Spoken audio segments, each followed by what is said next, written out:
Well, I am primarily self-taught by looking at books, comic books, of course, and looking at anatomy books and books on how to draw landscapes and all kinds of things, because comics is not just drawing people.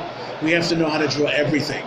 Okay, and after I did as much as I could on my own, I went to the School of Visual Arts in New York City, where I studied with a famous artist named Will Eisner, who created the Spirit back in the 1940s. And he's a master, the creator of the graphic novel format in comic books, and he's just a master storyteller.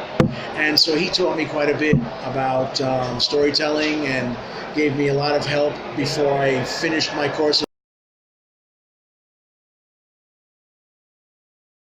Well, after working for DC Comics for almost 10 years, and at the end I was working on Superman, and for about, I'd say, the last 4 years. And then all of a sudden, I guess the sales in the Superman comics were going down. So they decided that they were going to need new creative people to try and spark more interest in Superman.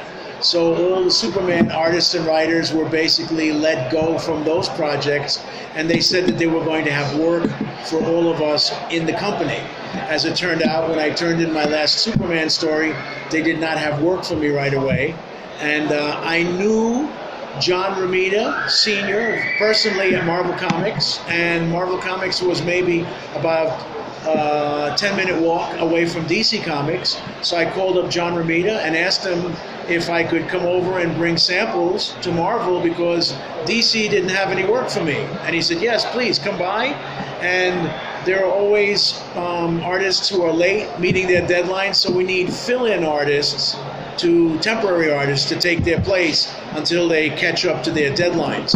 So I went there on a Monday, and by Wednesday somebody called me and said that they needed help or fill-in on an Iron Man story.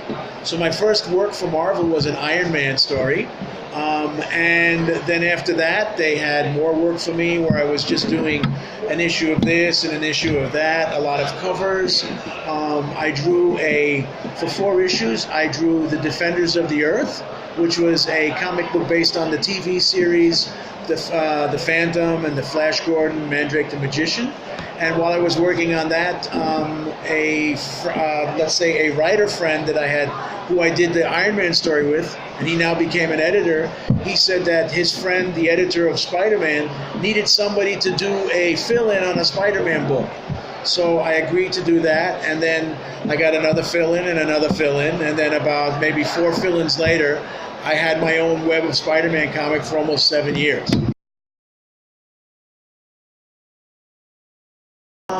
Actually, I don't work for Marvel right now, even though I draw Spider-Man for the newspaper.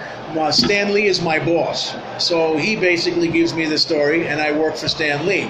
But I have some friends who do work for Marvel, and from what I understand, when I first started, we were working in the Stan Lee method, which was, instead of giving you a full script with the art direction and the captions and all the balloons and the dialogue that the characters speak and how many panels per page, the old Marvel style would be the writer gives you let's say a paragraph, and the paragraph might say page 2, 3, and 4.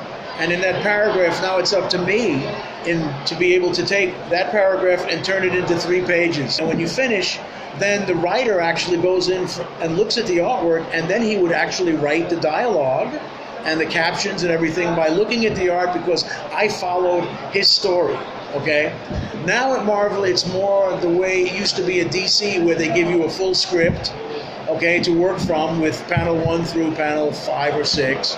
And from what I understand, they have every pencil artist, after he does his initial designs, send those layouts for approval, where editors now look at the work and they have them make changes, etc., before they can go ahead and finish doing the pencils. And quite honestly, it's almost like they don't trust the artist to do his job. I mean, we as artists have to be storytellers. Oh Oh yes, many times. When I first got to work, I got to meet him once in New York City many years ago when I was working on Web of Spider-Man, just by way of introduction. And then back in 1997, one of the editors at Marvel called me up and asked me if I would like to work on the Spider-Man newspaper strip with Stan Lee, because he needed an artist. And I said, of course. So I got to meet Stan Lee on the telephone, and we would talk.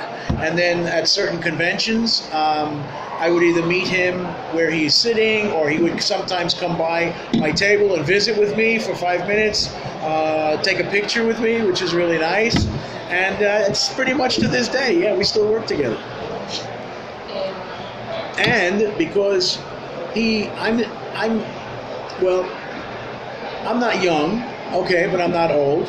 Stan Lee's going to be 93 at the end of this month, and I just turned 63 in August, okay? But we've been working together now since 1997, and when he first started talking to me, he called me kid, like little boy, and now 15, 20 years later, because he's 30 years older than me and could be my father, I'm still kid. So it's funny how time is so relative that, if he gets to be 100 and I'm 70, he's still going to call me kid. So, and I wish him the best of luck,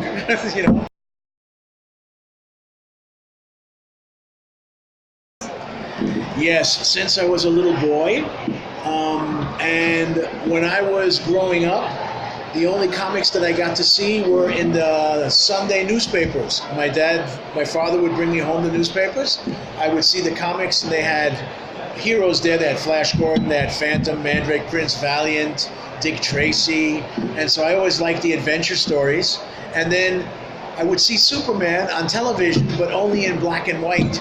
And then one day, my father brought home a Superman comic in color.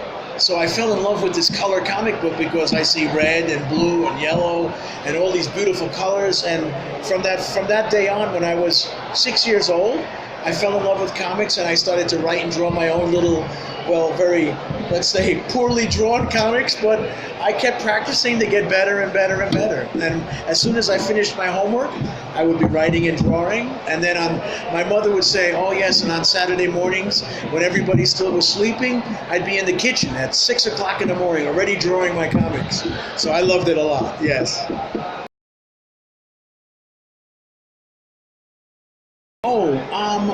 I would say for the most part, they've done a very good job. I don't like when they change certain things about the origins of the characters or even the costumes.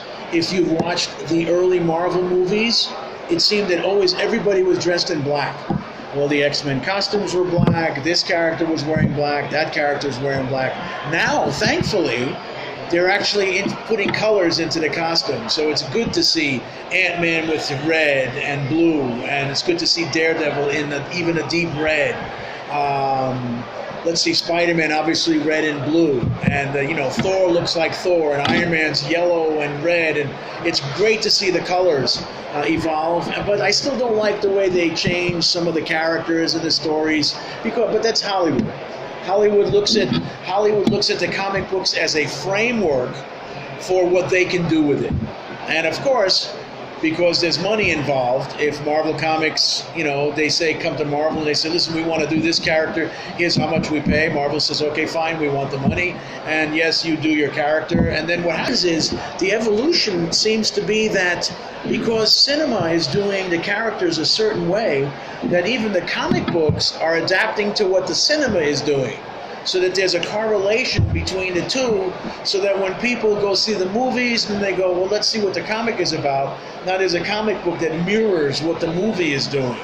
Okay, this way that the two of them can meet rather than have to answer those questions. Well, gee, the comic book is different from the movie, and which one do you prefer? So I think, in that sense, I think cinema is always going to change things to adapt to what those directors and writers want to do. For example, also, even with DC. I mean, I'm not that crazy about what Zack Snyder is doing with Superman, Batman, Wonder Woman, and all those characters. That's his vision. It's not the way the writers and artists at DC Comics created those characters. It's what he wants to do with them, and I don't necessarily agree with that. I think there's a lot of people that don't agree with that. Yes. As far as future projects, currently I draw the Spider-Man newspaper strip, and I also draw the Phantom for a Swedish publisher called Egmont, and it's also published in Australia.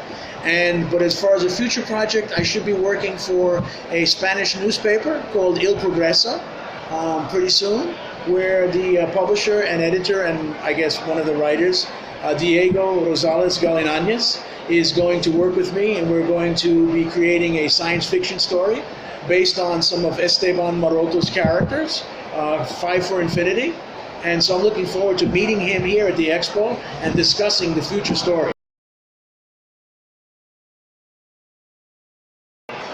To be honest with you, I think it's very, very nice. So far, I feel like I've enjoyed the interviews, but so far I've done interviews, I've had lunch, and now I've done more interviews. So I haven't really had a chance to walk around and see too much, but from what I've seen, it looks like it's going to be a lot of fun. I have to go around and look at some of the booths, and I always like to see what other artists are doing, so I haven't really had a chance to do that yet. But over the course of these 3 days, I'm sure I'll have plenty of time.